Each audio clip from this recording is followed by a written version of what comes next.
especial de bienvenida a este espacio de trabajo. El día de hoy estamos desarrollando una acción para fortalecer nuestro conocimiento en torno a todo lo que se trabaja en emergencias con un enfoque migratorio y con una perspectiva de género. Mi nombre es Erika Velosa, soy directora de Genfami y hoy tengo el gusto de presentar y acompañar este espacio a través de la moderación, que es un espacio que desarrollamos en torno al proyecto de Integra, un proyecto que es apoyado por USAID. Esta actividad hace parte de la campaña de sensibilización Integrarte, que tiene como base el fortalecimiento de los servicios dirigidos a las personas que están en situación de migración en la actualidad y que muchas veces tienen partes y dificultades en torno a temas de seguridad, a temas de respuesta humanitaria y también, por supuesto, a temas de dificultades para hacer un ejercicio total de sus derechos. Nuestro proyecto es un proyecto que busca fortalecer las capacidades de quienes están a cargo de la atención en primera instancia de la población migrante y la población de acogida, particularmente con un enfoque de género y especialmente dirigido a aquellas personas que muchas veces han sido víctimas o están en situaciones de riesgo frente a situaciones de violencias basadas en género. Con este trabajo estamos buscando fortalecer la capacidad de quienes están en esta primera línea de respuesta, generar acciones de reflexión para que se introduzcan nuevos conceptos y elementos importantes dentro de los planes de acción que se desarrollan en cada una de las regiones. Y además de esto, estamos tratando de fortalecer y llevar de manera más directa, gratuita y adecuada información que salva vidas en un contexto de la acción humanitaria.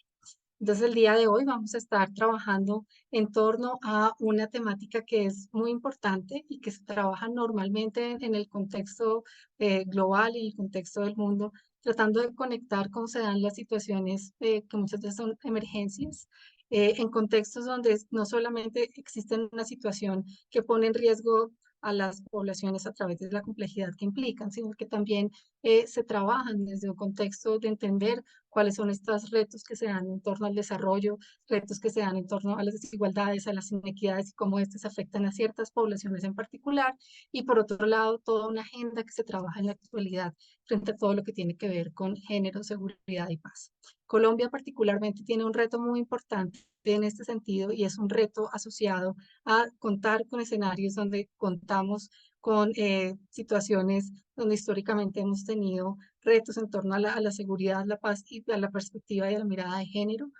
Por otro lado, tenemos evidentemente, somos una sociedad con altos niveles de inequidad que afecta de manera diferente a diferentes poblaciones y por supuesto cuando llegan emergencias complejas, ya sea de carácter muchas veces que tienen que ver con temas complejos alrededor de temas sociales como nos ha ocurrido en el marco del conflicto armado o temas, por ejemplo, que implican migración y desplazamiento de las poblaciones o incluso temas que implican todo lo que tiene que ver con temas de medio ambiente, se plantea una necesidad de dar una respuesta urgente e inmediata.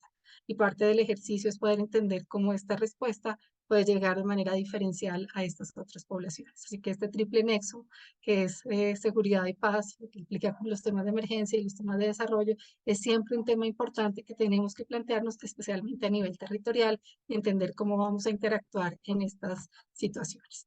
El día de hoy, para hablar de estos temas y para entender un poco cómo se maneja este proceso, vamos a tener a tres personas muy interesantes que llevan haciendo un trabajo realmente muy importante en torno al abordaje de las situaciones de emergencia. Tenemos a nuestra primera invitada, que es María Amelia Viteri, quien desde su experiencia internacional nos comentará elementos clave para comprender los fenómenos de migración en la región. Ella viene haciendo un trabajo muy fuerte de entender todo lo que está pasando en Latinoamérica, el Caribe e incluso en Estados Unidos. Va a tratar de mostrarnos además como algunos de estos elementos que son claves desde una perspectiva de género y también como desde una perspectiva de su relación con los temas de violencias basadas en género. María Amelia es investigadora asociada en la Universidad de Maryland, del College Park, y como científica social ha analizado críticamente, publicado muchos elementos sobre lo que es la violencia sistémica contra las mujeres, las niñas, población LGBTIQ+, y especialmente en contextos de migración, de refugiados, de pueblos indígenas y afrodescendientes. Tiene una experiencia muy importante y además realiza acciones direccionamiento frente a todo lo que tiene que ver con acciones en diferentes países de la región. Por otro lado, tenemos también la oportunidad de estar con Andrea Quiroga. Ángel y Juan José Ramón, que son parte del equipo de la Coordinación Nacional del GIFM, que busca precisamente coordinar las acciones que se están realizando frente al flujo migratorio mixto de personas que están llegando a todos los países de Latinoamérica y que particularmente para Colombia pues ha tenido un liderazgo muy importante frente a lo que se está trabajando en esta respuesta humanitaria. Andrea es economista, tiene una maestría en economía, tiene más de 17 años de experiencia en coordinación, diseño, evaluación e implementación de políticas, planes, programas dirigidos a población vulnerable, migrante y en temas de desarrollo rural. Además, tiene una amplísima experiencia en el trabajo de políticas públicas, ha trabajado con el DNP, con el Banco Interamericano de Desarrollo en Colombia y Argentina, ha trabajado mucho tiempo en el marco de del sistema de Naciones Unidas y en la actualidad se desempeña como coordinadora en el coliderazgo de la OIM. Por otro lado, Juan José es politólogo con maestría en Relaciones Internacionales, cuenta con experiencia en docencia universitaria, investigación en asuntos de derechos humanos y movilidad humana y administración pública. Se ha desempeñado además en el sistema de Naciones Unidas trabajando en primera línea, trabajando en temas que tienen que ver como, con la respuesta a la trata de personas, el tráfico de migrantes a nivel nacional y actualmente también hace parte del proceso de coordinación interagencial para el GIFIN como parte de ACNUR.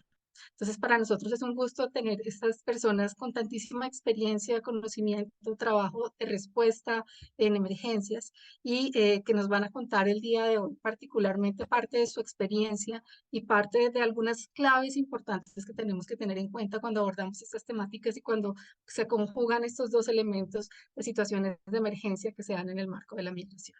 Así que le voy a dar la palabra a María Amelia para que nos cuente un poco acerca de este trabajo tan interesante que realiza y que nos cuente desde allí pues algunos elementos claves que podemos tener al respecto. Bienvenida, María Amelia. Muchísimas gracias, Erika, y al equipo de GenFami, fabuloso. Es un honor estar aquí con ustedes y compartir estos importantes diálogos. Voy Muchísimas a gracias. compartir mi pantalla. Solo necesito un segundo.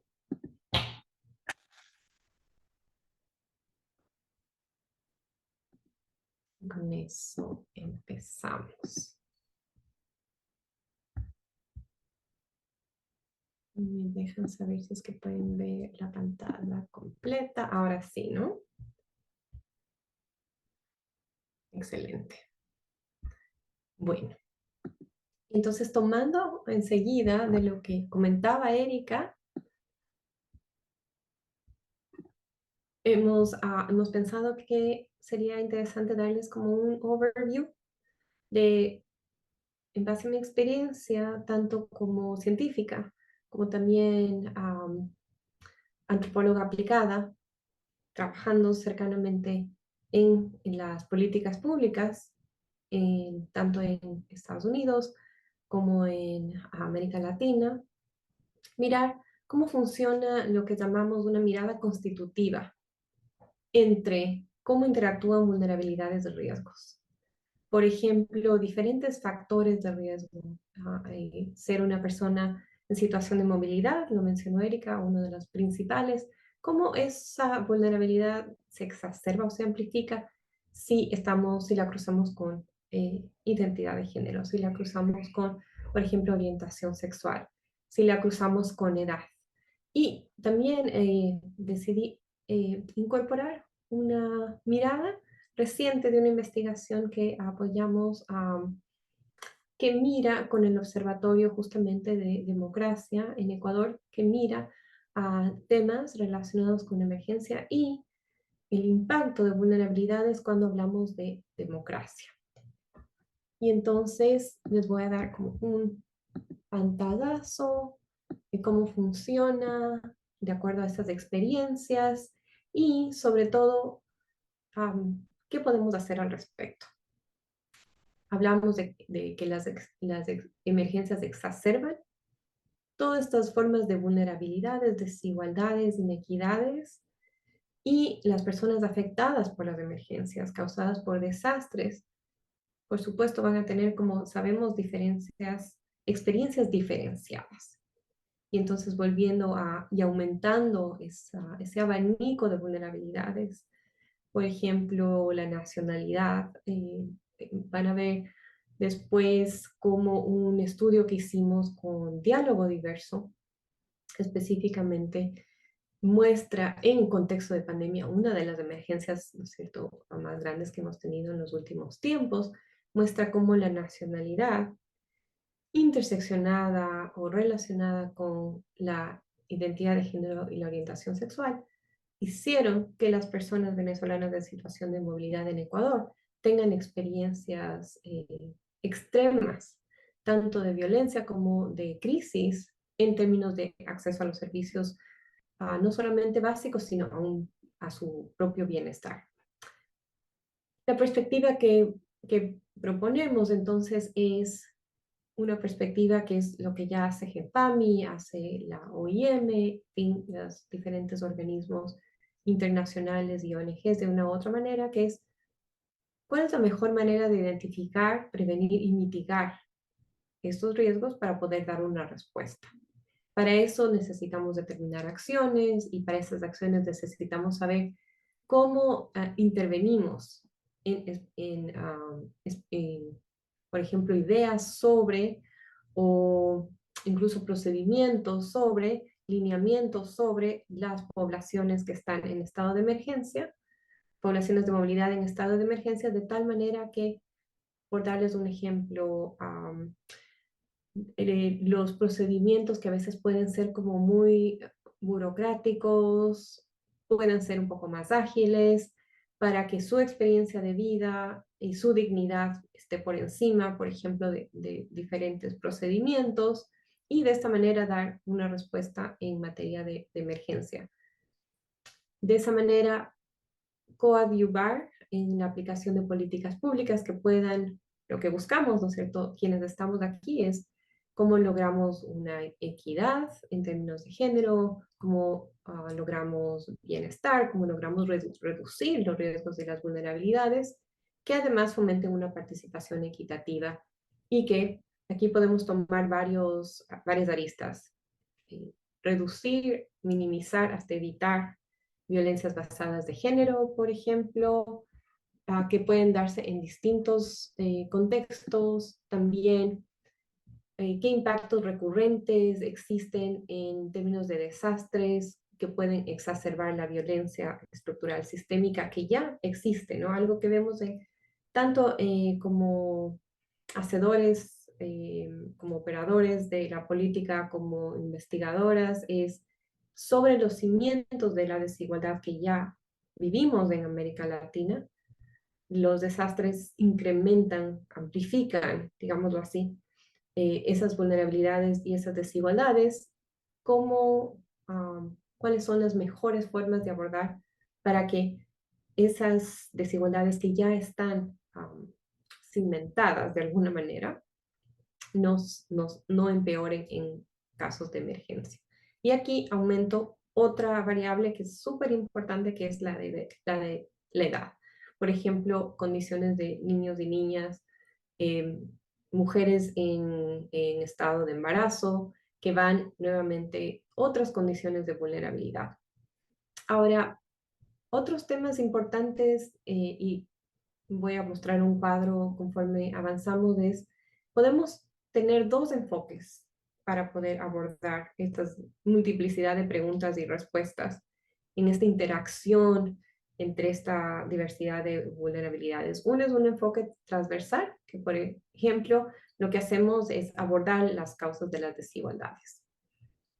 Hacemos un mapa de riesgos, cuáles son los obstáculos, cuáles son los detonantes, con qué recursos, no solamente presupuestarios, sino todo tipo de recursos humanos contamos. Otro enfoque que puede ser de la mano del enfoque transversal, pueden ir de la mano, es el enfoque de interseccionalidad, que es el que lo he venido compartiendo desde el inicio de esta presentación, es de ese carácter interconectado, ¿no? De cómo interactúan esta serie de condiciones de vulnerabilidad y desigualdad para nuevamente amplificar, incrementar situaciones de discriminación y de desventaja que nuevamente se amplifican de una manera extrema en situaciones de emergencias. Y entonces aquí en la pantalla ustedes tienen un cuadrito que preparé que es que nos ayuda a pensar en estas intersecciones, justamente en el contexto de emergencia, y es una mirada co-constitutiva. Entonces, ¿cómo interactúan vulnerabilidades y cómo interactúan riesgos? Como sabemos, hay diferentes formas en las que cada institución va a medir riesgos e impactos, diferentes indicadores para medir riesgos. Esos indicadores tienen que ver con toda una la serie de vulnerabilidades que acabo de mencionar. Por ejemplo, pueden haber indicadores de género, por supuesto, indicadores de movilidad social, indicadores de situación de refugio, indicadores etarios, indicadores étnicos, más cuando miramos este cruce de vulnerabilidades con los enfoques transversales que acabo de mencionar, poniendo los derechos humanos como uno de los marcos para mirarlas, vemos lo más importante que son los impactos diferenciados. Y ahí estoy compartiendo, para iniciar esta discusión, después dar la palabra a mis colegas de la OIM, de cómo se traducen estos impactos diferenciados en contextos de emergencias. Por ejemplo, hemos visto en términos de género una sobrecarga de tareas de cuidado. En términos de género, en términos de identidad sexual, en términos etarios, vemos en términos étnicos, situación de movilidad, un incremento de diferentes formas de la violencia. Este cruce de vulnerabilidades hemos visto incrementos de discriminación y exclusión. También hemos visto impactos económicos muy específicos que van a afectar la salud, la educación, la vivienda, una precarización del trabajo. Y entonces, esta serie de elementos actúan nuevamente para que vimos, por ejemplo, y con esto cierro, una píldora, una viñeta antropológica, como la decimos en el estudio que hicimos con Diálogo Diverso en Pandemia, con población venezolana en refugio y situación de movilidad, mujeres y a población LGBTIQ+, que uno de los temas como más, bueno, muchas formas que te rompían el corazón, pero poblaciones en situación de movilidad venezolanas que ya habían logrado tener su emprendimiento, que ya habían logrado establecer una residencia, habían logrado con mucho esfuerzo tener alguna forma de estabilidad. Con la emergencia de la pandemia, todos esos avances con tanto esfuerzo de 4 o 5 años se fueron al punto cero. Entonces, volver a empezar, ¿qué significa volver a empezar cuando has tenido ya la posibilidad de, con mucho trabajo, lograr cierto nivel de estabilidad? Entonces, cómo las emergencias nos regresan a las poblaciones más vulnerables a un punto cero, como en el ejemplo que les decía. Voy a parar aquí para poder escuchar a nuestros colegas y después podemos continuar hilando con otros ejemplos, recomendaciones y, digamos, ilustraciones más específicas de las diferentes investigaciones que van en diálogo, porque son investigaciones que informan constantemente la política pública y los contextos operativos de las políticas de desarrollo internacional. Voy a dejar de compartir mi pantalla y voy a dar paso a nuestras colegas.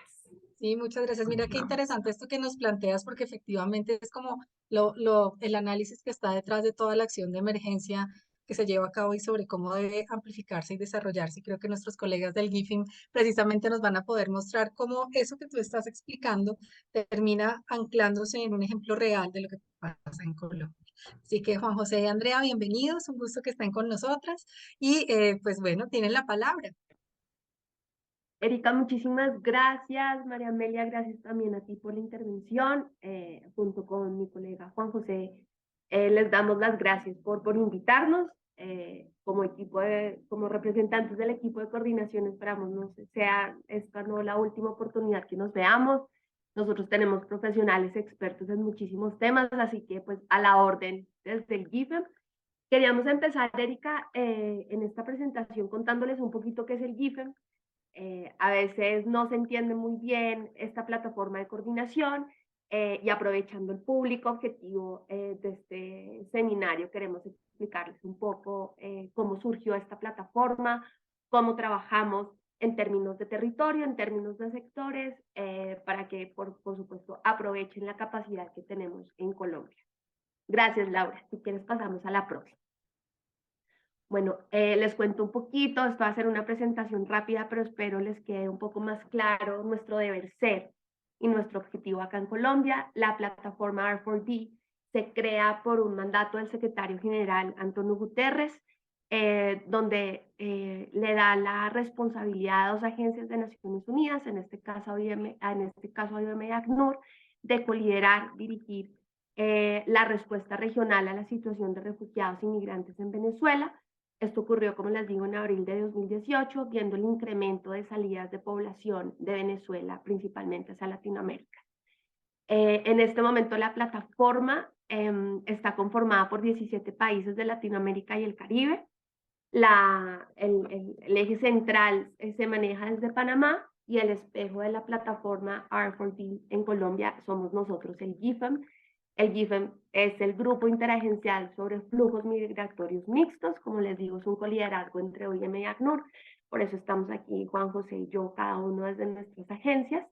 En este momento, ¿quiénes conforman el GIFEM? Nosotros tenemos 81 socios, 81 miembros, de los cuales son 16 agencias de Naciones Unidas, y tenemos 65 ONGs, algunas internacionales, otras nacionales, y el movimiento de la Cruz Roja. Nuestros objetivos principales del GIFEM no son los únicos, pero son los que queremos resaltar, es servir como un espacio de articulación y coordinación de nuestros miembros, es decir, de nuestros socios, con el fin de facilitar una respuesta operacional conjunta, asegurando su coherencia y efectividad en territorio, en complementariedad a las acciones realizadas por el gobierno nacional y los gobiernos locales. Aquí es importante que tengamos muy en cuenta que como cooperación complementamos los esfuerzos del gobierno, ayudamos a la implementación de su política pública y bueno, tenemos un brazo bastante grande y fuerte en territorio con nuestros 81 socios. También nuestro deber ser, y creo que muy encaminado a la charla de hoy, es asegurar que refugiados y migrantes accedan en condiciones de igualdad a servicios y recursos humanitarios disponibles, sin ningún tipo de discriminación o distinción por edad, género o diversidad. Siguiente, Laura, por favor. Aquí es solo para mostrarles quiénes son nuestros 81 socios en este momento, como para que vean, digamos, lo robusto que es el GIFEM. Ahora ya bajando un poco el tema a la práctica y al territorio, que es donde realmente pasa todo, les queremos mostrar, nosotros trabajamos en 11 GIFEMs locales, no me voy a detener a nombrárselos, pero pues ahí en el mapa los pueden ubicar. Seguramente Laura les enviará y les compartirá la presentación también para que la tengan a la mano.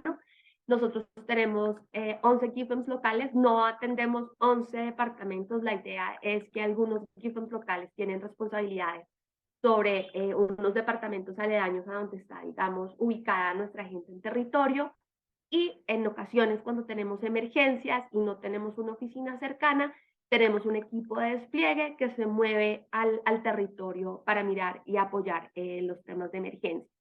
Aquí que es importante, trabajamos de la mano de la institucionalidad, Migración Colombia, trabajamos con alcaldías, con las gobernaciones, con la Secretaría de Salud, con secretarías de Desarrollo, con secretarías de Equidad, en la implementación de nuestro plan de refugiados y migrantes, nuestro RMRP, en complementariedad para poder implementar la política pública, acompañamiento a emergencias y bueno, todo lo que se pueda necesitar en torno a poder dignificar la situación de nuestros refugiados y migrantes, que es la población objetivo por la cual trabajamos.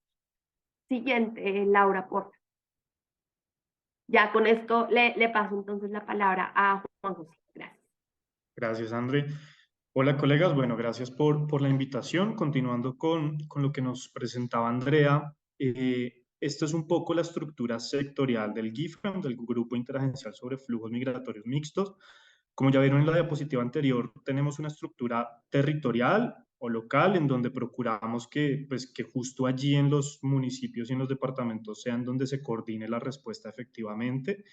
Y a nivel nacional tenemos pues una estructura sectorial. Esta estructura sectorial básicamente nos permite dar una respuesta especializada según los temas que se requieren. Entonces, Tenemos organizaciones expertas en alojamiento, organizaciones expertas en seguridad alimentaria y nutrición, organizaciones expertas en proyectos de integración, en salud, etcétera. Y la idea es que cada una de estas organizaciones expertas en sus temas pues pueda liderar técnicamente la propia respuesta para la cual pues están diseñadas estas organizaciones. Entonces, esa es la estructura sectorial del GIFEM. Replicamos, digamos, la misma estructura que a nivel global el Comité Permanente Interagencial, el IASC, también ha definido en sus lineamientos desde hace ya varias décadas. Y el GIFEM, tanto a nivel nacional como a nivel local, se mueve en varios espacios de coordinación.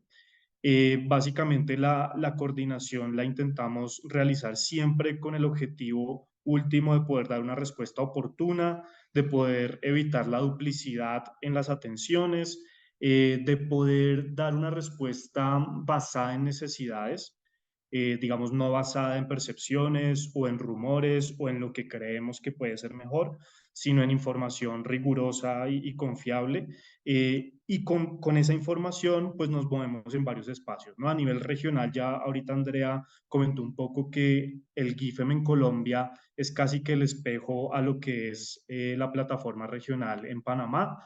Varios países en la región tienen la misma estructura que hay en Colombia para la respuesta a refugiados y migrantes, y eso implica que obviamente para atender un tema que es transnacional como la movilidad humana, pues va a requerir una coordinación con otros países, ¿no? Y esto se hace en el día a día casi siempre.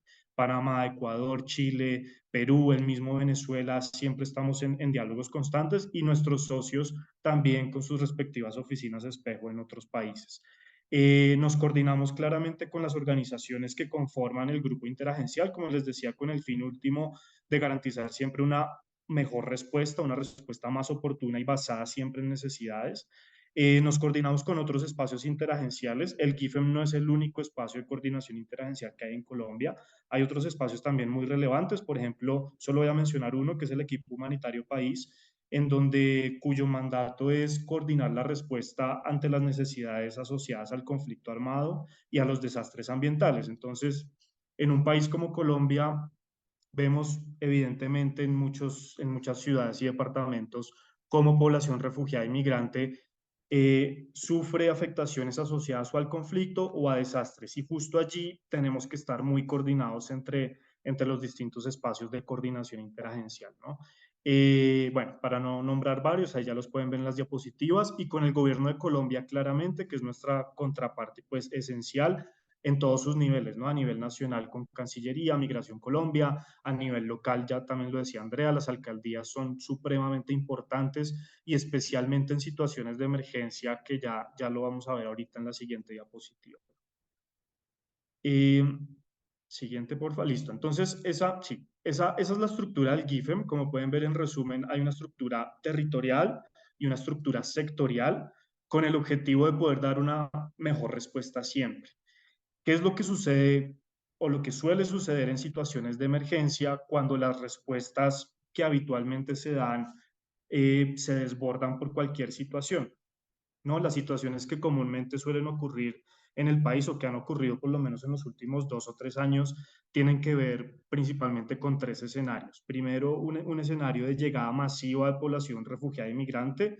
Eso lo hemos visto en departamentos como Norte de Santander, Guajira, Arauca, que implican como rápidas aglomeraciones de población, en donde tanto las alcaldías, las gobernaciones, como las propias organizaciones que están dando respuesta en terreno, casi que les toma por sorpresa esta situación. Ese es un primer escenario que nos ha ocurrido, y justo, y eso es como un paréntesis más sobre el contexto actual, vivimos casi que alerta frente a este posible escenario de represamiento, aglomeración y aumento sustancial en los flujos de las personas en tránsito. Un segundo escenario que ha solido ocurrir últimamente, pues claramente asociado al conflicto armado, en donde tenemos refugiados y migrantes que han sido desplazados, y en algunos casos muy particulares con desplazamientos masivos transfronterizos. Obviamente es una situación ya bastante particular que implica también la experticia de otras instituciones del gobierno, como la unidad de atención a víctimas, por ejemplo. Y un tercer escenario, pues ya asociado a riesgos por desastres ambientales o naturales, ¿no? Como por ejemplo inundaciones en la zona de La Mojana. Ahorita, por ejemplo, hay algunas alertas por posible sequía en la Orinoquía, e inclusive el mismo tema del Nevado del Ruiz. Son esos asuntos sobre los cuales siempre vivimos muy pendientes, ahora teniendo en cuenta lo que ya les dije ahorita, ¿no? Hay otro espacio de coordinación interagencial como el equipo humanitario país, que según su mandato se encarga pues de coordinar la respuesta para algunos temas. ¿Qué es lo que suele suceder en situaciones de emergencia entonces, o cómo es como nosotros procuramos proceder siempre? Tener en cuenta que antes de que ocurra una emergencia ya debe haber un terreno preparado, ¿no? Y ya debe haber unos espacios de coordinación con unos avances sustanciales. Mínimamente esperamos dos cosas que hayan ocurrido antes de una situación de emergencia: que nuestro equipo de coordinación local ya esté en contacto con el gobierno local, es decir, ¿qué es lo que no queremos? Que llegue una emergencia y que no estemos en contacto con el gobierno local. Esto ya debió haber pasado desde antes, y eso es como un paso inicial de cualquiera de los GIFM locales que ahorita Andrea les mostró en el mapa.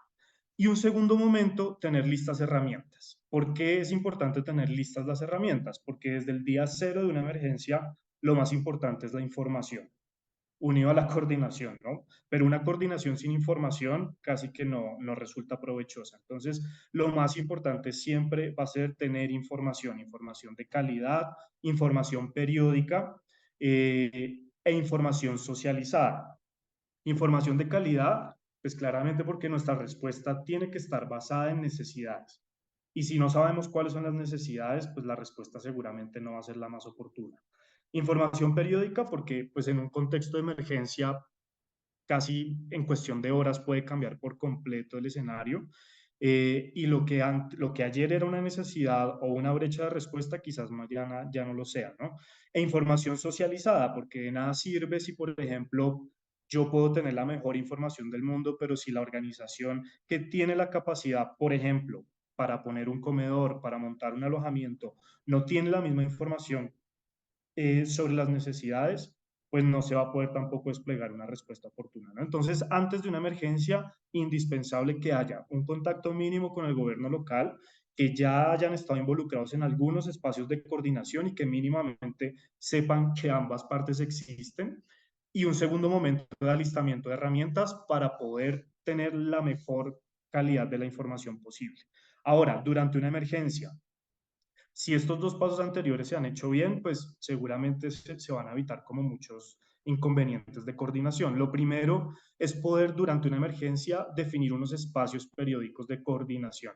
Generalmente, y en las experiencias que hemos tenido, esto siempre ocurre inmediatamente y siempre ocurre bajo el liderazgo de las alcaldías o en algunos casos bajo el liderazgo de las gobernaciones. Pero es algo en lo que los gobiernos locales siempre están dispuestos a apoyar, y nosotros como espacios de coordinación, pues relacionados con la respuesta a refugiados y migrantes, siempre estamos también muy prestos a apoyarles en estos espacios. Entonces, lo primero, ocurre una emergencia, se define un espacio de coordinación periódico y ahí entramos directamente a brindar todo el apoyo técnico que sea necesario. Apoyo técnico para, como lo pueden ver ahí, por ejemplo, lo más importante en una situación de emergencia es saber cuántas personas están llegando y qué necesidades tienen. Lo segundo más importante es, con base en esta información, poder tener un plan. Eh, y pues un plan con las miras en el corto plazo. Claramente hay unas situaciones urgentes por resolver, seguramente algún alojamiento colectivo temporal, algunas situaciones relacionadas con salud, con alimentación, entre otras, pero desde el momento cero de una emergencia también siempre va a haber situaciones a mediano y largo plazo por resolver, porque no todas las personas afectadas en una situación de emergencia van a tener las mismas necesidades. Y con base en este plan de contingencia, en el marco de estos espacios de coordinación, pues poderle hacer seguimiento periódico. Esa es casi la dinámica durante una emergencia, ¿no?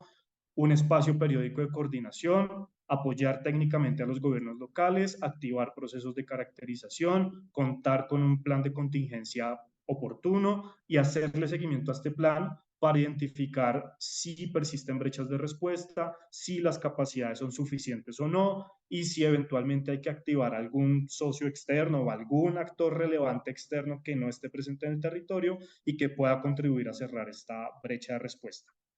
Y por último, cuando se consideran estos espacios de coordinación que ya está desescalando la emergencia y que no persisten brechas de respuesta sustanciales, pues es importante darle un cierre adecuado, ¿no? Es importante hacer un balance final de la situación, es importante generar espacios de retroalimentación, porque en estos casos siempre, inclusive hacemos una autocrítica, siempre hay errores, siempre hay desafíos, siempre hay falencias y siempre va a haber oportunidades de mejora, ¿no? Cada emergencia es distinta, siempre van a haber lecciones aprendidas y al final de una situación de estas procuramos pues tener como un espacio, en algunos casos más o menos interno, para poder saber cuáles fueron esos puntos por mejorar, ¿no? Y ya después en una siguiente emergencia poderlo hacer de la mejor forma. Entonces, eso es un poco como el paso a paso o el esquema que seguimos en situaciones típicas de emergencia. Obviamente cada situación es distinta dependiendo del conductor de la crisis, si es un tema asociado a conflicto, a desastre ambiental,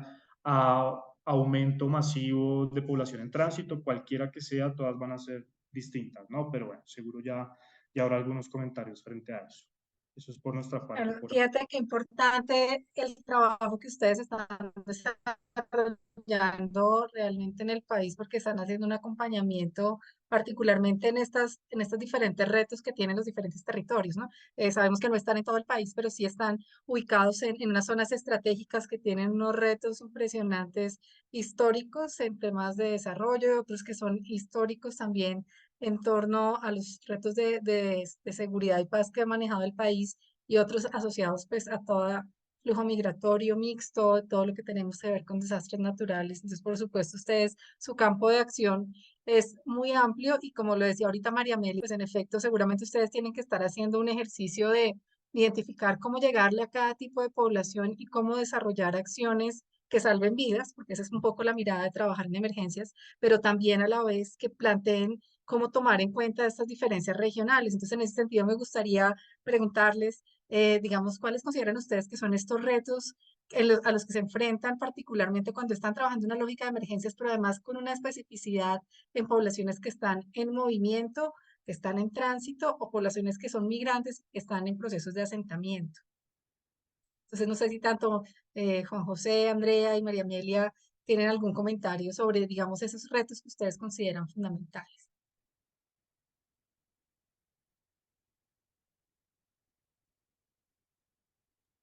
Sí, si quieres comienzo. Bueno, creo que hay dos retos sustanciales y los mencioné ahorita como un poquito por encima, pero el primero es coordinar la respuesta. Digamos, puede parecer obvio, pero eso es un reto grandísimo en una situación de emergencia, porque es natural que en una situación difícil como estas, mucha gente quiera colaborar, muchos quieran apoyar, muchos expertos y expertas quieran poner todo su conocimiento a disposición de la situación. Y justo eso en su momento es ideal y es bueno, pero también puede llevar un poco al desorden y al caos, ¿no? Y ese es como el reto inicial de la coordinación. ¿Cómo garantizamos que la respuesta que hay, sea poca o mucha, pueda llegar a la mayor cantidad de gente posible? Entonces, lo que suele suceder a veces es que nos concentramos en una vereda, en un asentamiento, en un barrio que quizás es el más grave de todos, pero alguna población que queda dispersa en otros, digamos, en otros lugares del lugar de la emergencia pueden quedar desatendidas y las personas que están siendo atendidas pueden estar llegando a ser atendidas 2, 3, 4 veces. Entonces, el reto inicial es la coordinación para evitar la duplicidad y maximizar los recursos. Eso sucede en cualquier emergencia y es un reto que tiene claramente los gobiernos locales, lo tiene el GIFEM, lo tiene cualquier arquitectura de coordinación interagencial en una situación de estas. Y un segundo reto grandísimo es el acceso a la información. Eh, Justo por esto mismo también suelen ser situaciones pues caóticas en donde no hay como mucha claridad al inicio de lo que pueda estar sucediendo. Incluso en algunas situaciones mucho más complejas asociadas a conflicto, por ejemplo, el acceso a ciertos territorios en temas de seguridad puede verse limitado. Entonces, el acceso a la información es clave primero para saber al menos cuántas personas hay que atender, ¿sí? Ese es como el piso mínimo de información. Si no sabemos cuál es la magnitud de la emergencia, es muy difícil identificar las brechas. Una vez sabemos más o menos cuál es la magnitud, si estamos hablando de 100, 200, 1000, 5000 personas, ya poder empezar a profundizar, ¿no? Entonces, ya sabemos cuántas personas son, entonces ahora necesitamos saber cuáles son las principales necesidades. Si las principales necesidades están asociadas a alimentación, alojamiento temporal y, no sé, salud, ya ahí se empiezan como a desplegar ciertas respuestas. Y la tarea de la información o del equipo que maneje la información va a ser siempre tener estos datos lo más actualizados posibles, ¿sí? Porque es importante retroalimentar. En los espacios de coordinación que les decía ahorita, siempre lo primero que van a preguntar todos, el gobierno, las organizaciones, cooperación, sociedad civil, es, bueno, ¿cuántas personas hay? ¿Cuáles son las necesidades? ¿Y qué falta por hacer? Y eso es una tarea netamente de manejo de información. Entonces, por eso procuramos también desde el GIFEM que tengamos un equipo de manejo de información fuerte y que los equipos de coordinación estén siempre acompañados del equipo de manejo de información y que no se tomen decisiones sin información, ¿no? O sea, todo esto en serio puede sonar bastante obvio, pero creo que es como el piso mínimo en el cual nos tenemos que mover en una emergencia. Seguro, Andrea, me quieres complementar en algo. Gracias, Juan. Creo que saliendo un poco de emergencia, Erika, también entender que para nosotros trabajar con nuestros socios, que son la primera línea, como bien lo dijiste en tu introducción, y son las personas que realmente están brindando y trabajando en territorio, para nosotros es fundamental que cuenten con las capacidades y con los conocimientos suficientes para abordar los temas. Eso para nosotros es muy importante, adicional a entender que hay que fortalecer también las capacidades de los propios funcionarios públicos y los contratistas en territorio en todos los temas, tanto de BBG como el resto. Entonces, lo que hemos trabajado bastante en territorio es desde la coordinación del GIFAM, trabajar de la mano de nuestros socios y de la institucionalidad para fortalecer temas de derechos humanos, de BBG, temas de inclusión socioeconómica, acceso a servicios de salud, entender qué es el CISBEN, qué no es el CISBEN. A veces eso es una confusión que se da en todos lados, pero que en tanto nuestros socios, que son los que están, digamos, de primera línea atendiendo de la mano a los refugiados e inmigrantes, poderles también desde el lugar del GIFEM como plataforma de coordinación darles algunas capacitaciones, asistencia técnica, para que las acciones que se definan se lleven de la forma más eficiente, que sea rápida, que sea coordinada, y no perderse en el momento de ¿será que sí se puede? ¿Será que no se puede? O mandar un mensaje tal vez que no va realmente en línea con los lineamientos de política pública, apoyar al gobierno en el Estatuto Temporal de Protección, entender qué es eso, qué no es, qué te habilita, qué no te habilita. Entonces, como te digo, saliéndome un poco de emergencia, que por supuesto lo explica a la perfección Juan José, es entender un poco las capacidades que hay en territorio. Siempre hay un espacio para mejorar, siempre hay un espacio para aprender, y desde el GIFEM aprovechar la oportunidad para mostrarles que desde los territorios también tenemos formas de brindarles capacitación, no solo en BBG, pero en lo que nuestros socios se sientan que sean un poco débiles, ahí podemos entrar a apoyarlos para que las acciones sean más fáciles y, como te digo, más eficientes, y se puedan catalizar aún más los resultados a los cuales se quiera llegar. Gracias.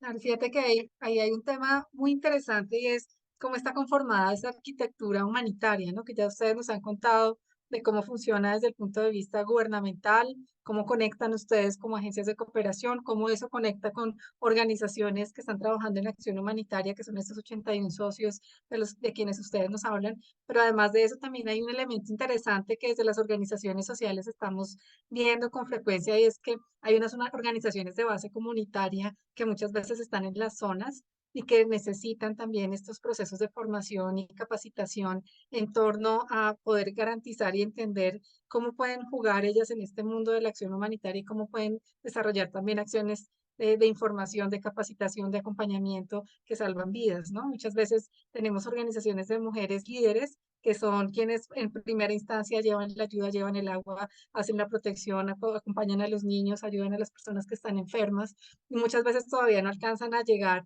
a esta información y creo que allí hay un trabajo muy interesante que también la cooperación internacional y un poco como la mirada de la acción humanitaria global está planteándose en cómo traer estas organizaciones de base a ser parte de la información, del conocimiento, porque son personas que están allí, que conocen las necesidades y básicamente lo que se quiere es también que tengan una voz dentro de este sistema de respuesta para que precisamente la información, tal cual decía eh, Juan José, llegue a través de tener la información de cuáles son esas necesidades específicas, ¿no? Y allí creo que hay un tema interesante y es cómo se trae la voz de las niñas, los niños, los adolescentes, las mujeres a estas necesidades en emergencia y cómo desde esa línea, cuando analizamos una acción de emergencia, estamos llegando por lo menos desde una perspectiva inicialmente asociada a género y a edad, y también pues como todas estas vulnerabilidades que pueden estarse cruzando allí desde una mirada de emergencias, que creo que es un reto también en el que el país trabaja y que seguramente es uno de los temas que transversalmente también trabaja desde su trabajo María Amelia.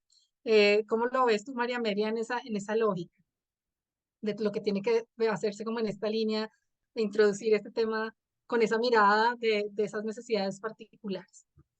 Sí, no, Erika, justamente como tú mencionabas y como mencionaba André y Juan José, en las investigaciones que había mencionado, en las líneas de base, investigaciones que había mencionado, entre los principales hallazgos, entre los más urgentes, está precisamente el papel destacado de la sociedad civil y las organizaciones de base. Por ejemplo, en abordar fortalecimiento de redes para la inseguridad económica, porque lo que sabemos es que inseguridad económica y más aún en contextos de emergencia deriva en inseguridad en vivienda, deriva en desamparo, en situaciones de desalojo, de expulsión. ¿Y qué significa eso precisamente para las poblaciones en más riesgo?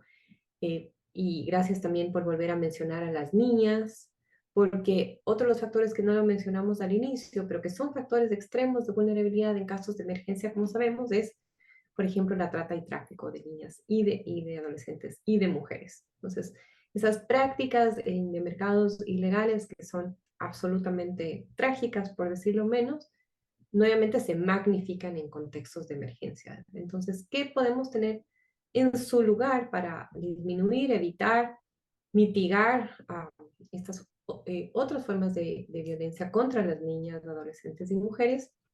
Y ahí me encantaría resaltar una experiencia interesante, bonita que tuvimos trabajando con el Servicio Nacional de Riesgos en Ecuador, que precisamente algo que también seguramente ustedes lo han visto sin duda, es que muchas veces instancias como esta no necesariamente tienen incorporado una perspectiva de género o no necesariamente tienen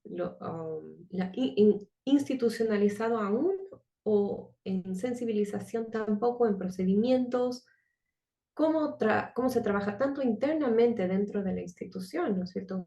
Incluso casos de discriminación interna, por ejemplo, en términos de violencia de género, como para la población beneficiaria, el componente de género. Y entonces ahí, por ejemplo, como líneas de acción, trazamos garantizar atención oportuna en casos de discriminación en emergencia, cómo funcionaría eso, cómo implementar procedimientos cuando no son existentes, ¿no? Y empezamos, digamos, desde sensibilizar a proveedores de servicios de lo que hemos venido conversando, ¿no? Cómo el ser una niña o el ser una mujer, por ejemplo, te pone en una situación diferenciada de vulnerabilidad en un contexto de emergencia. Uno. Y como bien decían André y Juan Andrés, ¿qué hacer en ese contexto, no?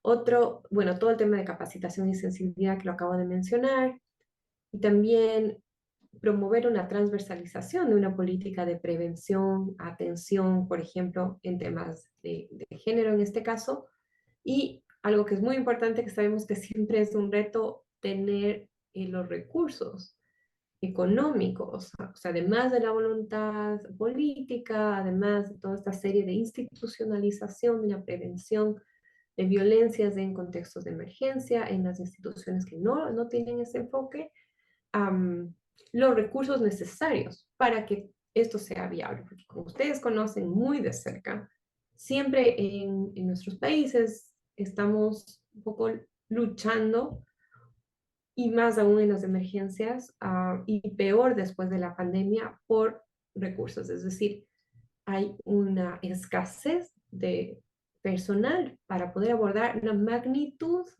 enorme de necesidades que Es una tenemos en cuanto a las poblaciones en situación de movilidad. Mm, Muchas gracias. Creo que pones ahí un énfasis muy interesante y me gustaría ahí preguntarle a Juan José y a Andrea alrededor de esto. Yo sé que en Colombia particularmente se han hecho esfuerzos inmensos de transversalizar lo que tiene que ver con los enfoques de género, de ubicar todas estas recomendaciones de la IASC en torno a cómo hacer prevención de violencia en cada uno de los clústeres de salud, de agua y saneamiento, de lo que tiene que ver con educación, lo que tiene que ver evidentemente con protección. Y pues todo el tema que manejas tú también, Juan José, en alojamientos. Pero digamos, uno de los temas que vemos es que esa es como una línea que se ha venido trabajando principalmente con quienes están en emergencia, pero no siempre desde los gobiernos locales se tiene todavía ese avance en poder identificar las necesidades particulares de las niñas, de las mujeres, pensando solamente en un simple ejemplo que nos colocaban en algún territorio de cómo cuando, por ejemplo, se utilizan kits de higiene, no se piensa en los kits de higiene dirigidos a adolescentes y dirigidos a mujeres que tienen todo ese tema de cuidado menstrual. Y que en ese sentido, muchas de quienes están haciendo las compras en los gobiernos locales están viendo las necesidades como globales de una población sin una perspectiva de género. ¿A ustedes cómo les va con esa mirada? ¿Cuál es la planeación y como, cuáles son como esas recomendaciones que ustedes hacen a las personas que están en campo y que muchas veces pueden tener digamos, en su poder la capacidad de introducir esto, dónde pueden encontrar información, cómo los contactan, porque creo que allí hay un tema muy interesante. Gracias, Erika. Sí, claramente es un desafío permanente, continuo y actual. Lentamente hemos ido caminando a incluir, digamos, estas visiones transversales en nuestro plan de respuesta, como bien lo dices, en los planes de acciones de todos nuestros sectores, pero aún falta mucho por hacer, empezando por la institucionalidad y pasando también a nuestros socios y a las, pues, por supuesto, a las ONGs que están en campo. Creo que lo más sencillo y lo más práctico es si en algún momento se ve un vacío, y lo que hacemos con nuestros coordinadores en territorios, que si vemos un vacío que hay que cubrir en temas de explicar BBG, explicar este tema de kits enfocado a una población en particular, etcétera, porque no solo es un kit para mujeres, es un kit para hombres, es un kit para niños, es un kit para población BBG, que también es diferente. Es en identificar este vacío, se pueden comunicar con nosotros directamente. ¿Cómo lo hacemos? Cuando nuestros coordinadores en territorio ven que tenemos este vacío, hacemos capacitaciones, hacemos talleres, hacemos charlas. Si es alguien propiamente del sector y que está en el territorio, lo hacen. Si es necesario que alguien del nivel nacional viaje o lo haga por Zoom o por alguna otra plataforma, también se hace. Pero la idea siempre es brindar asistencia técnica y capacitación. La forma como sería de actuar con ustedes, si en algún momento ven una necesidad, ven un vacío que nosotros podríamos suplir en términos de capacitaciones, de conocimiento, de mejora incluso de lo que puedan ver en implementación, seguramente conocen a nuestros coordinadores en territorio, llevarles la solicitud y pues el hallazgo, digamos, de la situación que encontraron y esperar la respuesta de nuestros coordinadores. Y si no tienen conocimiento de cuáles son los coordinadores, con muchísimo gusto, para eso estamos Juan José y yo. Se pueden comunicar con nosotros y nosotros lo bajamos a nivel territorial de nuestros coordinadores, y si no, pues lo organizamos de una vez desde el lado de la coordinación a nivel nacional. Esto es importante para nosotros, Erika, y para nosotros es un gran valor agregado que nuestros socios vean estos vacíos para que nosotros podamos coordinar y mejorar capacidades tanto en la institucionalidad como de las organizaciones que trabajan en campo. Así que para nosotros digamos que sería el mejor escenario que nos dijeran qué está pasando, qué necesitan y nosotros poderlo buscar al interior de nosotros, incluso con alguna agencia de Naciones Unidas, con la institucionalidad, nos buscamos qué necesitan, armamos un paquete de herramientas, un kit que les pueda servir y que incluso lo podamos replicar en otros territorios. Qué interesante. Fíjate que siempre hay como la posibilidad de generar esas coordinaciones. Sabemos que hay unos retos muy grandes y que el mismo hecho de que vivamos en un país donde tenemos prácticas y creencias tan complejas en torno a los temas de desigualdades de género, en lo que tiene que ver con los roles tradicionales, con lo que se espera de las mujeres y también con zonas donde no existe una adecuada protección en torno a los derechos de niñas, niñas, adolescentes. Y obviamente también mujeres, pues lo que vemos allí es que en efecto a veces es invisible, ¿no? O sea, lo que no vemos como diferente suele ser un tema invisible. Creo que es un tema que seguramente trasciende lo que pasa en Colombia y seguramente allí también María Amelia tiene mucho que contarnos de lo que pasa en la región, pero efectivamente este tema de emergencia se ve atravesado por estos históricos que tenemos en cada sitio y creo que a veces implica el poderle dar voz y escuchar las voces y promover que haya las voces de la gente en terreno, de los niños y las niñas, de los ejercicios de participación, de lo que pasa incluso con estas organizaciones sociales de mujeres que están trabajando en múltiples cosas, pero que finalmente cuando ocurre una emergencia están en primera línea de acción, muchas veces sin mucho apoyo, según también lo que nosotros hemos analizado y que son quienes, por ejemplo, en pandemia respondieron ante necesidades alimentarias cuando no existía una robustez en el sistema en muchas de las regiones o que responden y acompañan a las víctimas cuando ocurren eventos de violencia o que están detectando cosas, por supuesto que poner información en las comunidades surte efecto, sobre todo por un tema que creo que es bien interesante y es las situaciones de emergencia van a seguir ocurriendo, ¿no? Sabemos que los recursos siguen siendo escasos y muchas veces de muy corta duración para dar respuestas, entonces se hace una intervención a veces digamos, de corto plazo para garantizar las acciones y después llegan otros recursos y sabemos que es un tema un poco que está orientado como a responder en esta línea y aquí la pregunta sería, ¿cómo podemos garantizar y cuál es como esta línea en la que se ha pensado en fortalecer los temas que tienen que ver con protección? Y con prevención, por supuesto, en estos temas de violencia que son los que trabajamos particularmente en esta temática de estos webinars, y asociado un poco como a cómo cuando se hace un alojamiento se puede garantizar esto, como cuando tenemos agua estamos haciendo un ejercicio preventivo, si estamos ya en este punto de trabajar estas medidas de manera más holística, si esto sigue siendo un reto o hay recomendaciones al respecto para que podamos movernos en esa dirección. No sé, Andrea, ¿tú qué opinas? O Juan José, al No respecto. sé, no sé, Juan, si quieras tú responder esa. Bueno, listo. Entonces hay como varios puntos. Lo primero que diría es que procuramos que sea la respuesta que sea, digamos, desde una respuesta, no sé, relacionada con acceso a agua potable o entrega de algún kit energético en temas de alimentación o valoración nutricional, etcétera, sea la respuesta que sea, procuramos siempre que haya como tres enfoques transversales y esos son como los enfoques transversales que garantizamos desde la planeación cada año en el GIFA.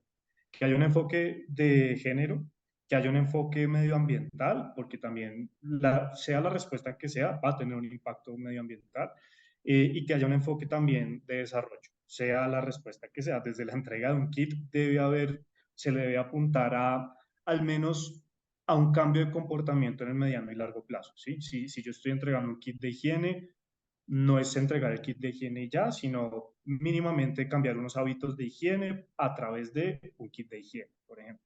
Entonces, como que esos tres enfoques siempre procuramos que estén muy presentes. Eh, Obviamente, algunos tienen unos retos como operativos más que otros y algunos requieren un poquito más de experticia técnica que otros, ¿no? Claramente el enfoque de género sigue siendo un reto grandísimo. Lo vemos, por ejemplo, bueno, en todo el país, ¿no? Pero importante en Nariño y en Norte de Santander, que por lo menos es en donde persiste como el volumen de respuesta más grande en términos de atención inmediata. Es más alojamientos colectivos temporales tenemos, es en donde más comedores tenemos, eh, más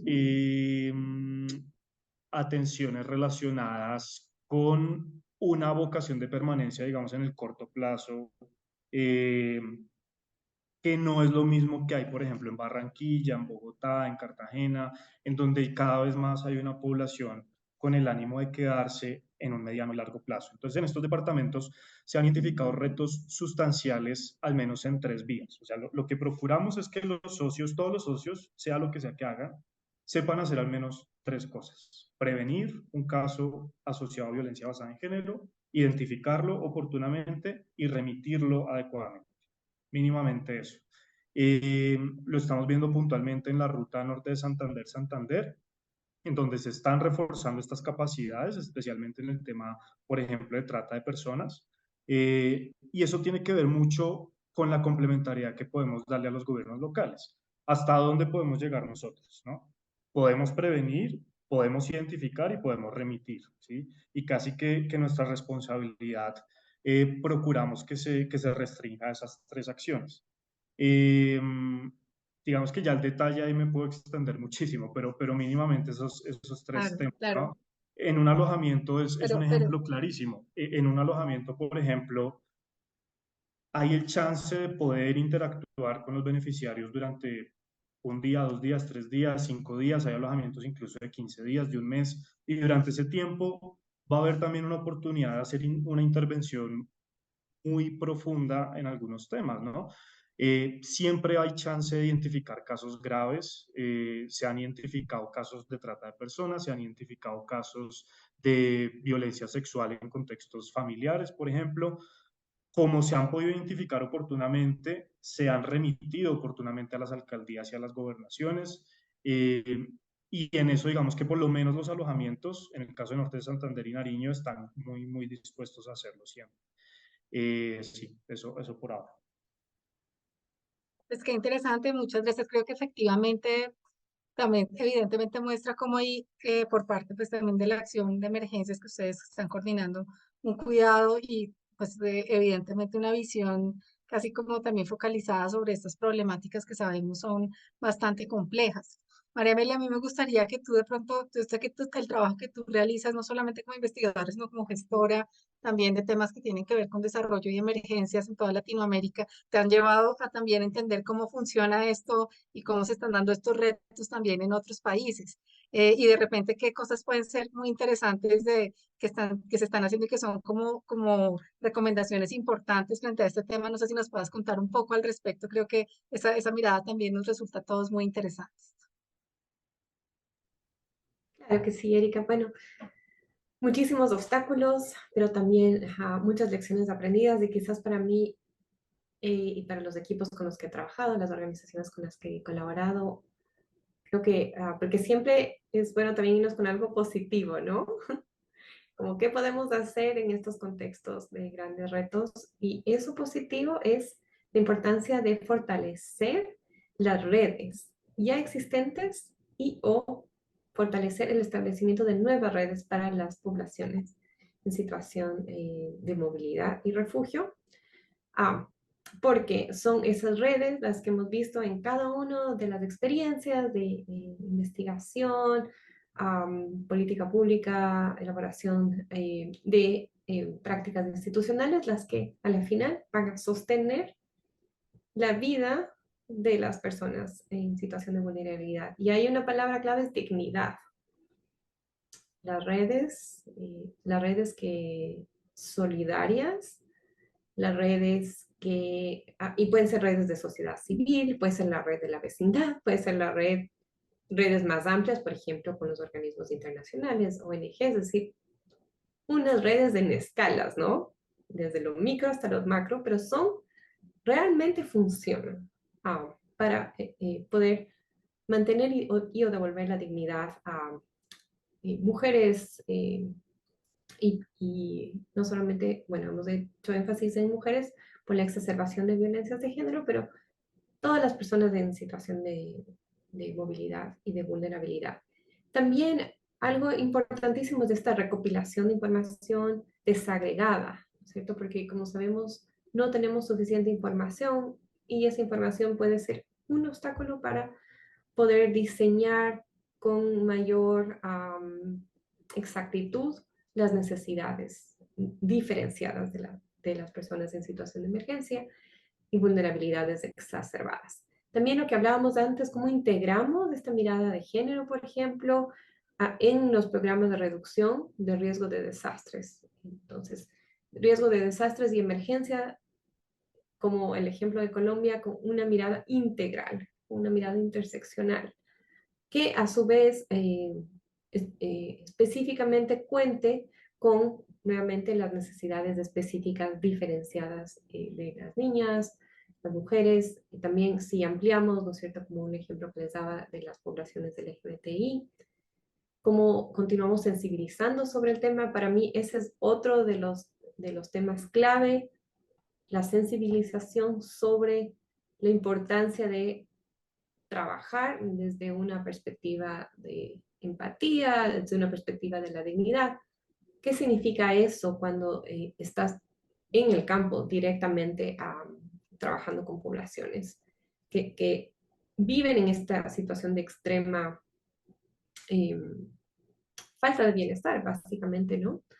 Y ahí me encantaría aumentar dos puntos que los mencioné al inicio, que es que también los encontramos como muy interesantes con tu pregunta y con lo que mencionaban, que es, hemos encontrado también mucha desconfianza en las instituciones estatales, a veces desconfianza también en instituciones que proveen servicios para las poblaciones en situación de movilidad y refugio.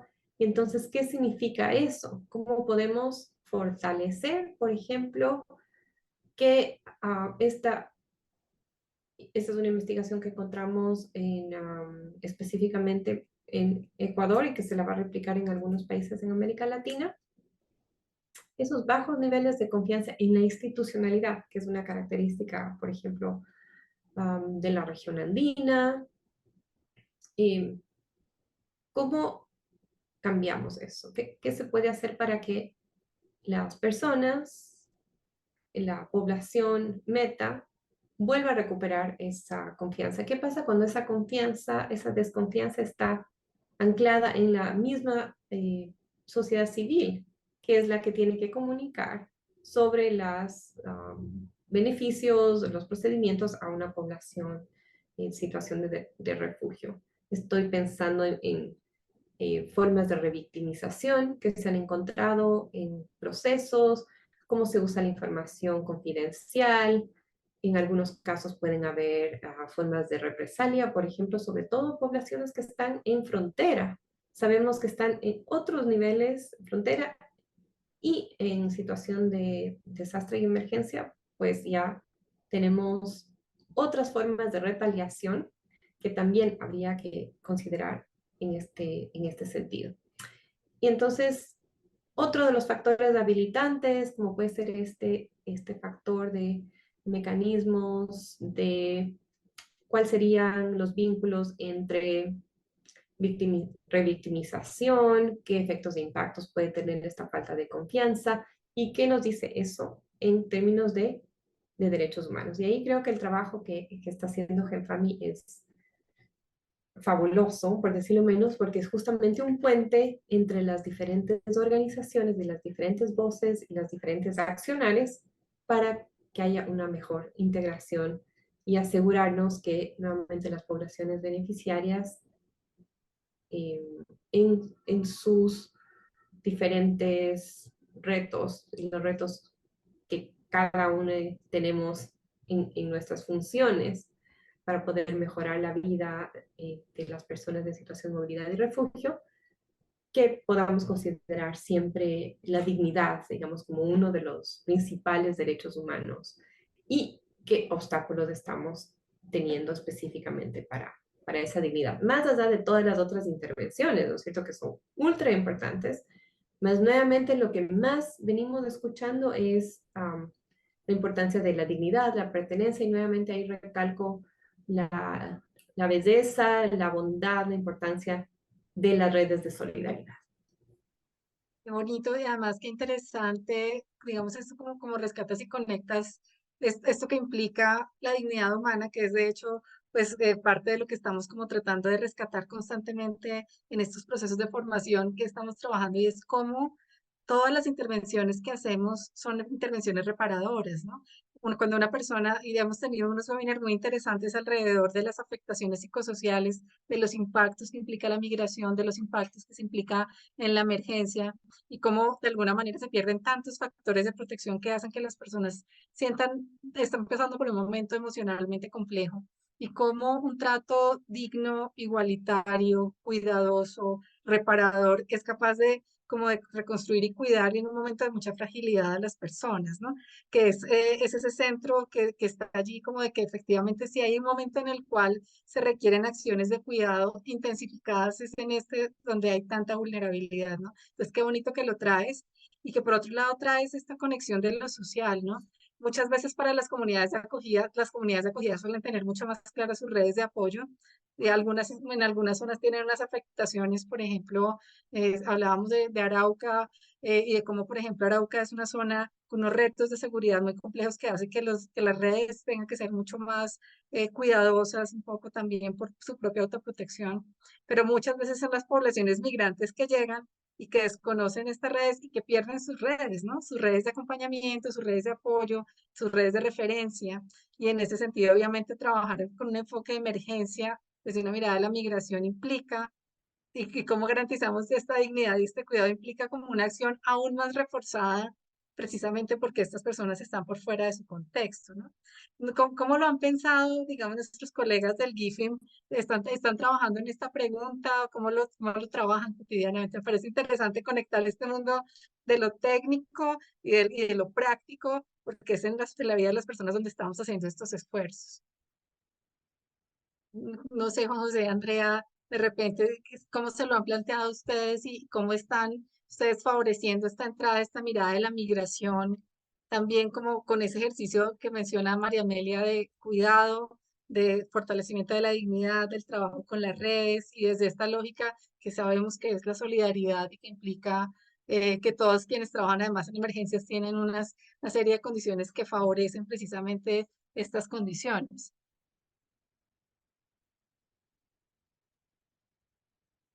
Eh, bueno, si quieres, Andrea comentó algo, hay un par de cositas. Entonces, hay dos temas supremamente cruciales para la respuesta siempre, ¿no? Y es procuramos que cualquier respuesta que se da, en efecto, sea digna, y que tenga unos mínimos de protección, ¿cierto? Que, digamos, que no se crucen ciertas líneas rojas por parte de los socios.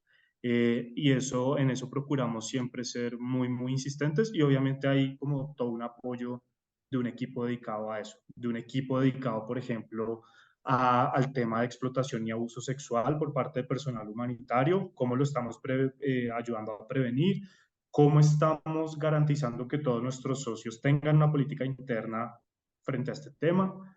Eh, Tenemos también, obviamente, ahí está todo el equipo que apoya con el enfoque de género a toda la respuesta de todos los sectores, pero nos basamos, y eso tal cual como lo dice el manual Esfera, por ejemplo, en que hay unos principios básicos y mínimos en protección, dignidad y seguridad.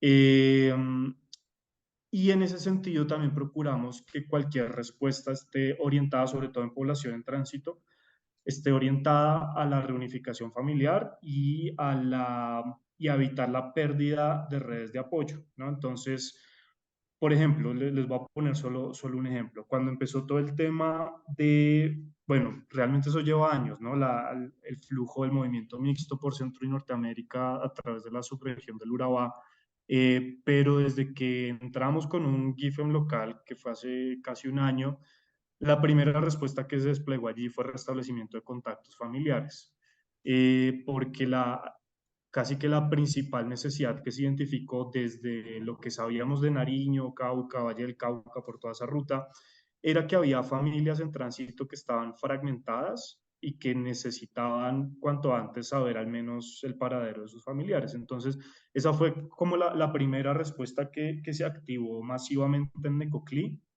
y a través de esa respuesta, con esa intervención de restablecimiento de contactos familiares, pudimos obtener información valiosísima. Cuántas personas estaban transitando, si hay necesidades ya muy puntuales en salud, en alimentación, en nutrición, etcétera. Entonces, eso mismo también lo procuramos como reforzar en la respuesta en las rutas de tránsito como más recurrentes en el país, que es la ruta, por ejemplo, Cúcuta-Bucaramanga o la ruta Arauca-Yopal, en donde también tenemos como una serie de puntos de respuesta.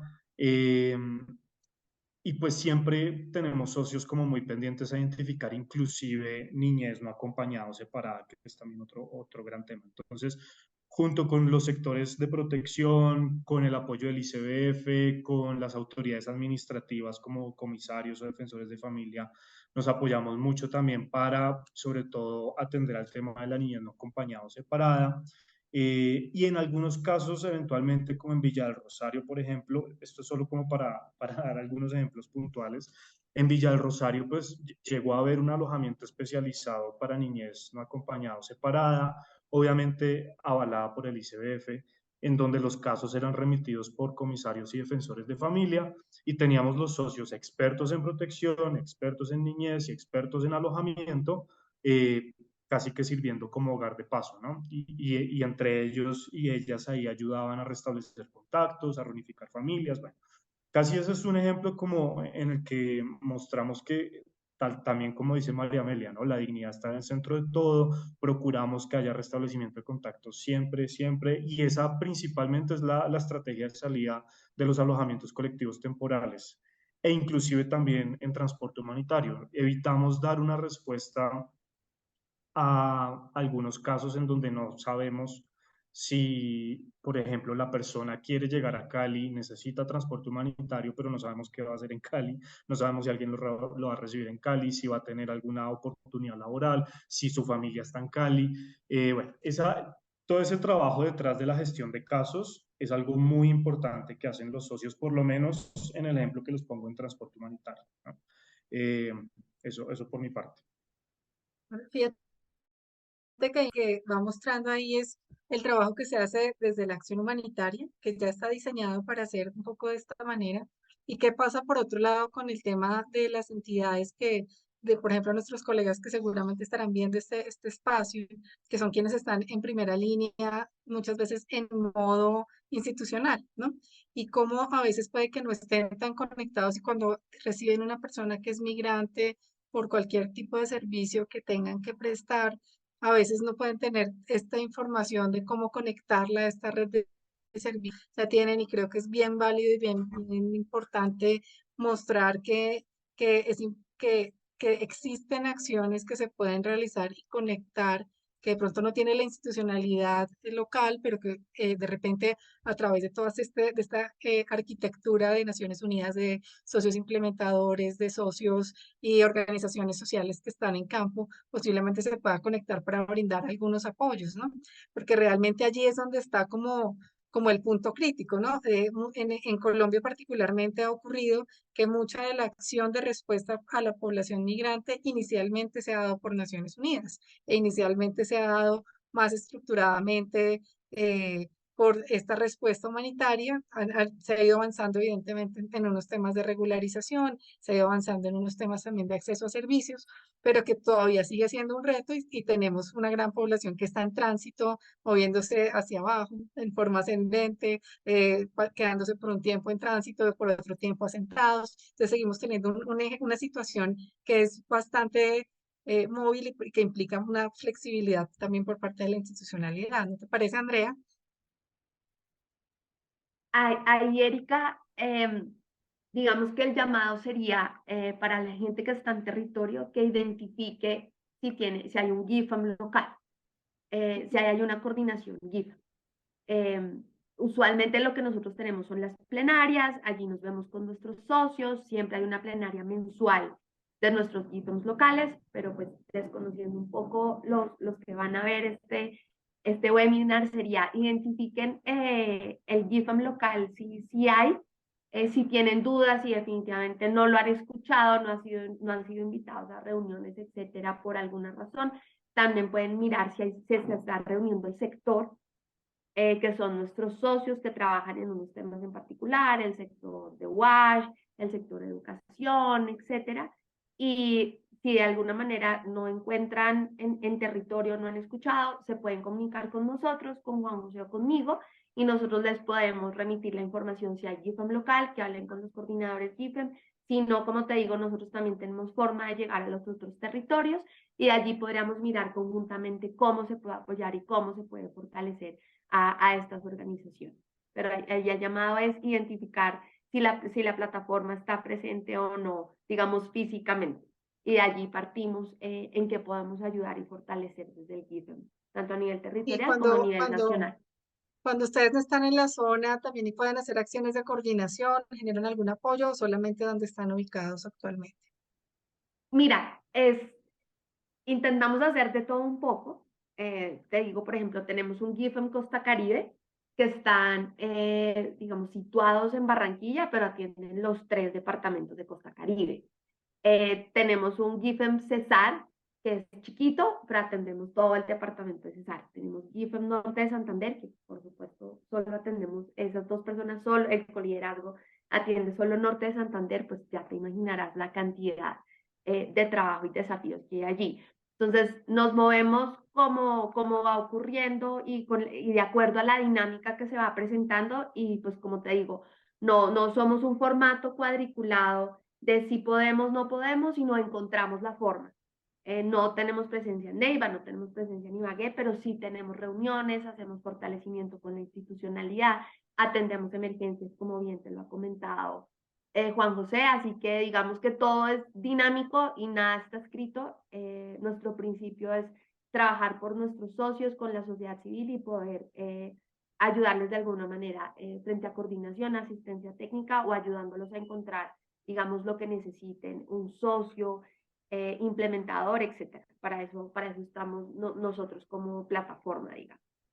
Muchas gracias. Y además es una plataforma que trasciende Colombia, ¿no? Que es una plataforma que lo que busca es conectar precisamente en esta lógica de migración, cómo cuando las personas están moviéndose de un país a otro, cómo garantizar unos mecanismos básicos de protección, ¿verdad? Porque finalmente se están moviendo muchas veces sin saber hacia dónde van sus cursos migratorios, a veces en medio de unas condiciones socioeconómicas y emocionales realmente muy extremas, ¿no?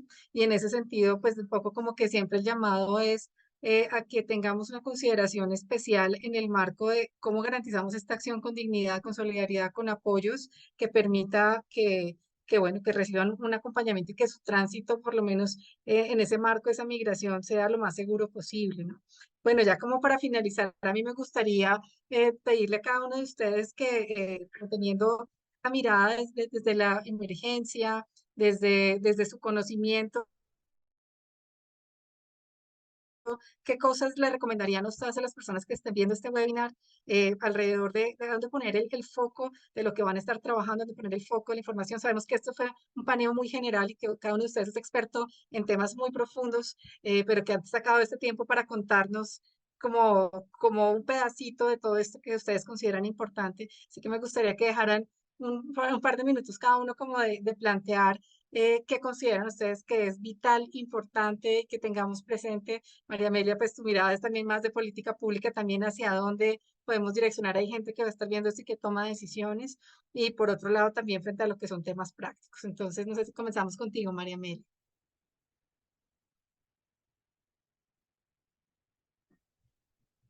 Claro que sí.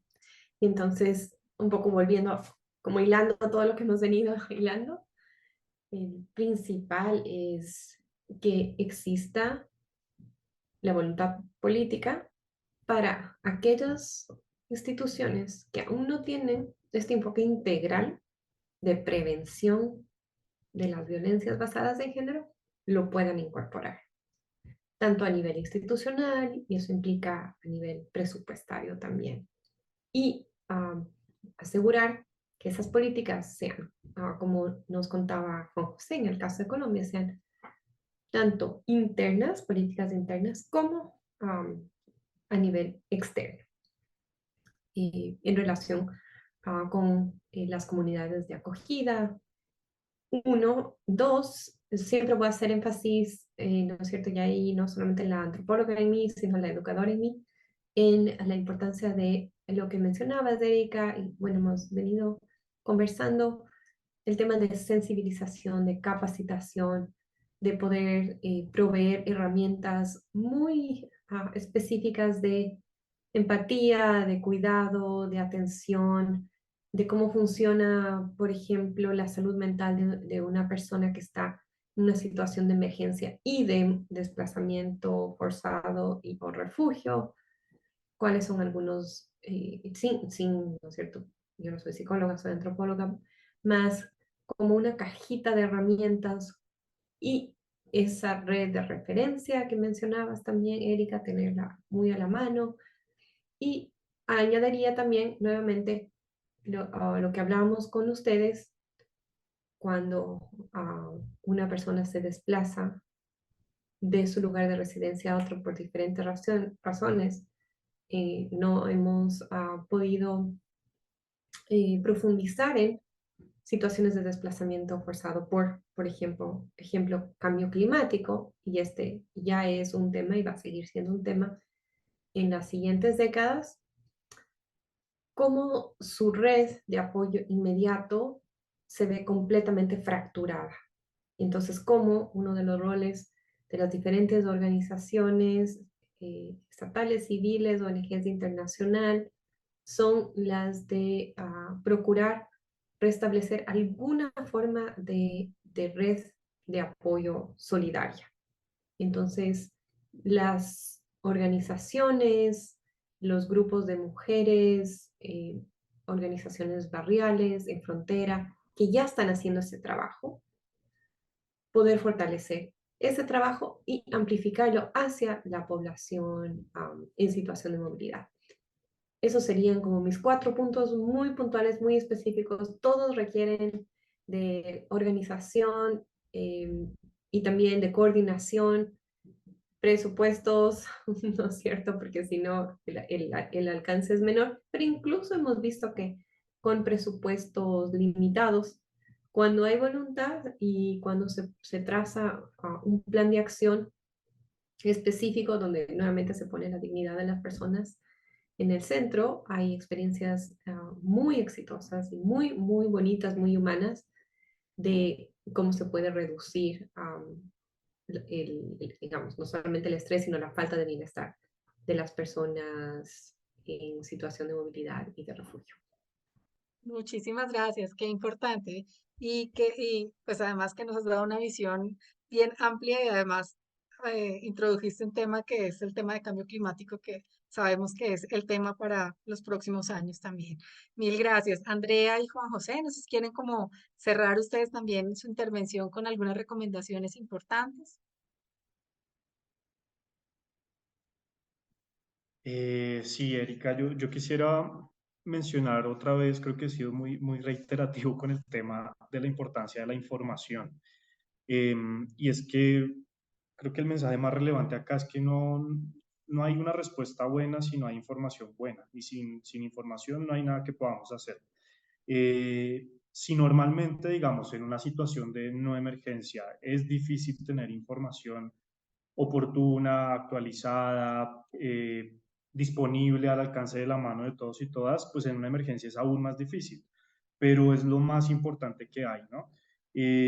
Procurar siempre, inclusive desde antes de que se pueda dar un contexto de emergencia, tener todo el escenario listo para poder tener un acceso a una información periódica, rigurosa, de calidad, lo más, digamos, lo más representativa posible. Obviamente hay un montón ya de técnicas detrás de esto, pero lo más representativa posible y lo más socializable posible, ¿sí? Garantizando siempre la protección de la información, ¿no? Hay cosas que no se pueden compartir, hay información que no es posible difundir en ciertos espacios, pero procurar que la mayor cantidad de información posible se actualice, ojalá diariamente, sea de calidad, sea representativa y esté al alcance de todo el mundo.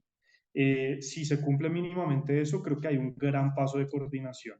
No hablo, digamos, desde el punto de vista del GIFEM, sino de coordinación desde quien esté ejerciendo la coordinación, sea una alcaldía, sea una gobernación, sea una institución de nivel nacional, con el apoyo obviamente de organizaciones nacionales, internacionales, Naciones Unidas, etcétera, pero sin información, pues la coordinación se vuelve realmente muy complicada. Entonces me quedaría solo con ese mensaje final de la importancia de la información periódica, de calidad y pues socializable.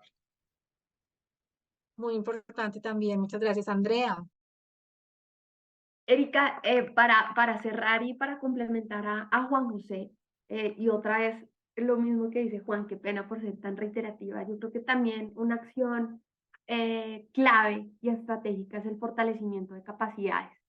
Debemos recordar que Colombia siempre fue un país expulsor. Nosotros no éramos un país receptor de migrantes. Esto ha sido un tema del que no sabíamos manejar hace 10 años. Era muy raro realmente ver extranjeros y una gran cantidad de extranjeros en nuestro país.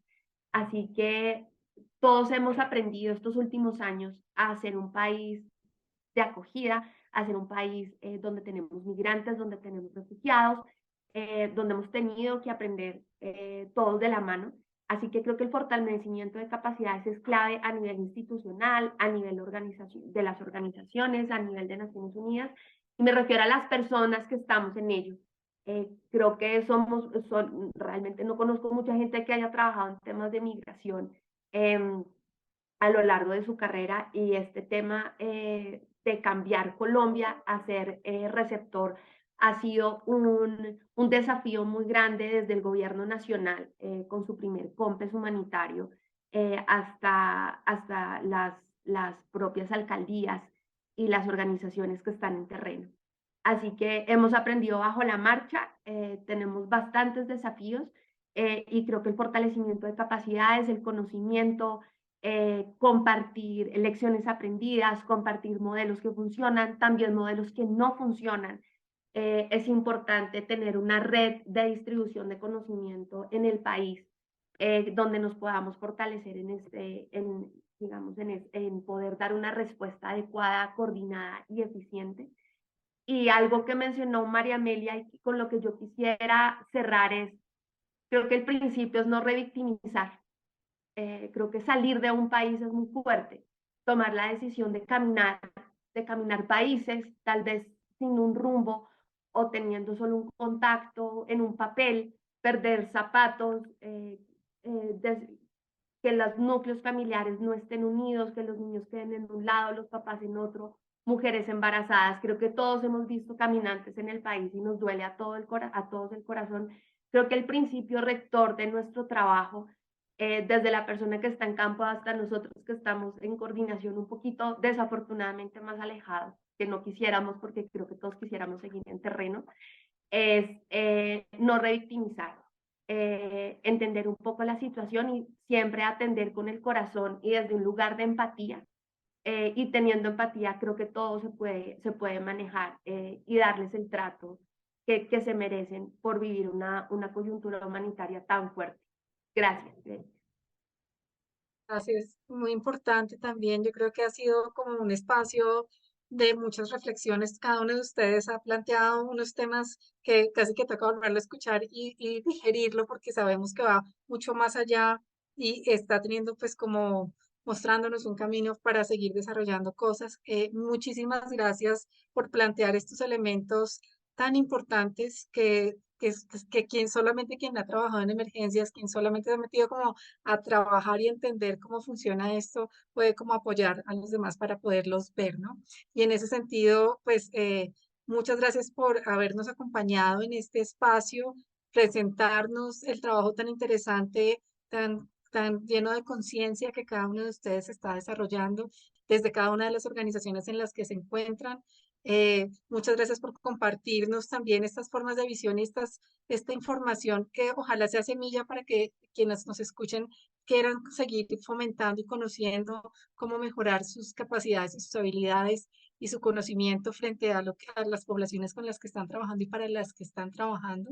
Y me quedo con toda este sentido de cómo nosotros fortalecemos la dignidad y cómo desde el webinar número 1 hablamos de que la dignidad consiste también en que ayudemos a que los otros se den cuenta de ese valor que tienen como ser humano, que es el valor intrínseco que nos caracteriza, pero que además solamente cuando somos capaces de reconocerlo y sentirlo como propio es lo que nos garantiza poder como enfrentar las múltiples circunstancias que tienen, que se dan en la vida, ¿no? Y en ese sentido la migración produce unos retos inmensos en las personas que están en ese momento, en ese contexto. Ya bien lo explicado Andrea, bien lo explicado María Amelia, bien lo explicado Juan José, y creo que siempre es una cosa muy positiva estar en la capacidad de estar ayudando al otro, porque eso quiere decir que estamos en esa capacidad y tenemos esa posibilidad de darle a esa otra persona a lo que está necesitando por parte de nosotros.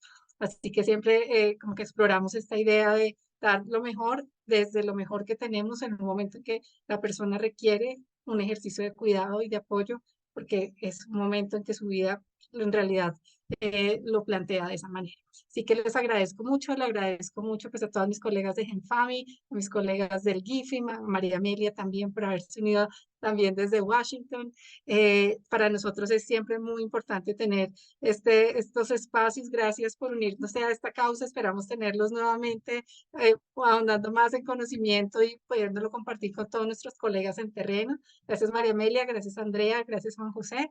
Les deseo que tengan una feliz tarde y nos vemos entonces en un siguiente espacio para todos ustedes. Que estén muy bien.